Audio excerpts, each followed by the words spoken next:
இன்றைக்கி ஈரானில் ஈரான் அதிபரும் அவருடைய ஃபாரின் மினிஸ்டர் ஈரான் அதிபர் வந்து இப்ராஹிம் ராய்ஸின்றவரும் அவருடைய ஃபாரின் மினிஸ்டர் ஹுசைன் என்றவரும் 2 பேரும் ஹெலிகாப்டர் கிராஷில் இறந்துருக்காங்க. இவர் வந்து இப்ராஹிம் ராய்ஸின்றவர் இதுக்கு முன்னாடி சுப்ரீம் கோர்ட்டு ஜட்ஜாக இருந்தார். ஈரானில் பிஹெச்டி முடிச்சிருக்காரு. அதாவது அங்கே உள்ள சுப்ரீம் தலைவர், சுப்ரீம் லீடர் அப்படின்னு கூப்பிடக்கூடிய அயத்துல்லா கொமீனியுடைய ரொம்ப நெருங்கிய அவருடைய கொள்கைகளை பின்பற்றவர். இந்த ஜனாதிபதி ஆட்சிக்கு முன்னாடி வந்து ஷா ஆஃப் ஈரான் அப்படின்னு ஒருத்தர் தான் அங்கே மன்னராக இருந்திருக்காரு. அவர் வந்து 1941லேருந்து 79 வரைக்கும் அந்த ஆட்சி அவருடைய அப்பாவும் அவரும் சேர்ந்து ஆட்சி பண்ணியிருக்காங்க. அப்புறம் அவர் இந்த மன்னர் ஷா ஆஃப் ஈரான் அப்படின்றவர் முகமது ரெசா ஷா பெஹ்லாவி அப்படின்றவர், அவருடைய ஆட்சி நடந்துகிட்டு இருக்கும்போது பல மாடர்னைசேஷன், ஈரானை வந்து ரொம்ப மாடர்னைஸ் பண்ணாங்க. இப்போ இண்டஸ்ட்ரீஸு இதெல்லாம் ரொம்ப இது பண்ணாங்க. பொருளாதாரத்துலேயும் ரொம்ப ரொம்ப முன்னாடி உள்ள ஒரு நல்ல நிலைமைக்கு வந்தாங்க. ஆனால் அங்கே புரட்சி வெடித்தப்போ அங்கே ஒரு மேசக்கர், ஒரு இடத்துல வந்து ஒரு மேசக்கர், ஒரு ஆர்மி வந்து ஃபயர் பண்ணதில் ஒரு 500லேருந்து 2000 பேர் வரைக்கும் இறந்துட்டாங்க. அது வந்து ஃபிகர்ஸ் வந்து கரெக்டாக இன்னும் இதாகலை. அதனால் மக்களுக்கு வந்து அவர் மேலே ஒரு இது ஆச்சுங்க. ஆனவுடனே அவர் அயத்துல்லா கொமீனின்றவர் அப்போது பாரிஸில் இருந்தார். அவர் வந்து மத தலைவர். அவர் வந்து ஈரானுக்கு வந்து ஈரானில் இருந்த அந்த மன்னர் ஆட்சியை வந்து அபாலிஷ் பண்ணுறாரு.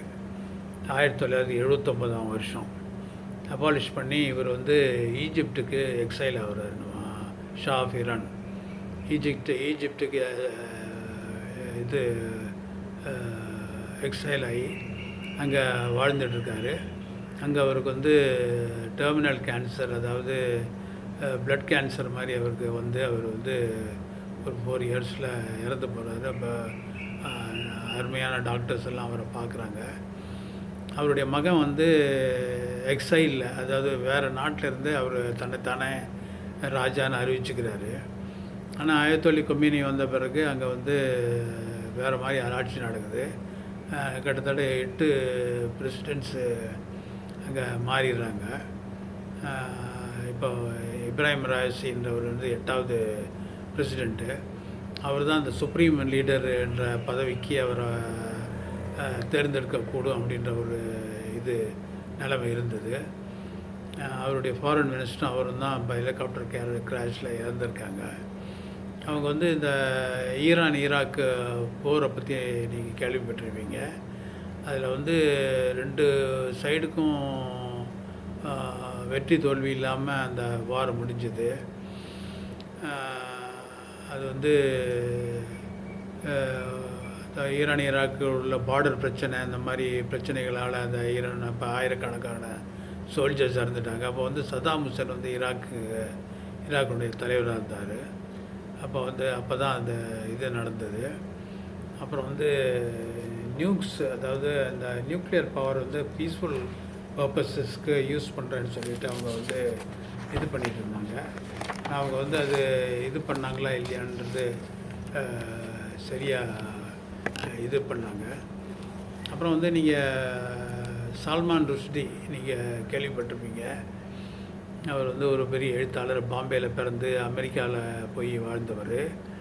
அவர் வந்து ஒரு புக்கு எழுதின சில விஷயத்தை வந்து ஒரு சாரார் மக்களுக்கு வந்து அது வந்து பிடிக்காமல் இருந்ததுனால அவர் மேலே ஃபட்வான்றது வந்து அது அவரை கொல்லணும், அதாவது இதை கொல்லணும் இல்லை, அதாவது அவர் தவறு செஞ்சவர் அப்படின்னு அவங்க வந்து தீர்ப்பு வழங்கக்கூடிய ஒரு இது. அது வந்து அது அது ஆயத்துல்லா கொமேனி இப்போ உள்ள அந்த சுப்ரீம் லீடர்னு சொல்கிறோமே, ஆயத்துல்லா கொமேனி அவர் தான் கொடுத்துருக்காரு. இந்த மாதிரி ஈரான் வந்து பல நல்ல ஒரு நாடாக இருந்திருக்குங்க. குளோபலி பெரிய ஒரு பவராக இருந்திருக்கு. அவங்களுடைய அவர் ஷா ஆஃப் ஈரான் வந்து ஈஜிப்டில் பிளட் கேன்சர்னால் இறக்குறாரு. அப்போ உள்ள ஈஜிப்டு தலைவர் அன்வர் சதாத் என்றவர் தான் அவருக்கு அடைக்கலம் கொடுக்குறாரு. அப்புறம் வந்து 4 முறை திருமணம் பண்ணியிருக்காரு.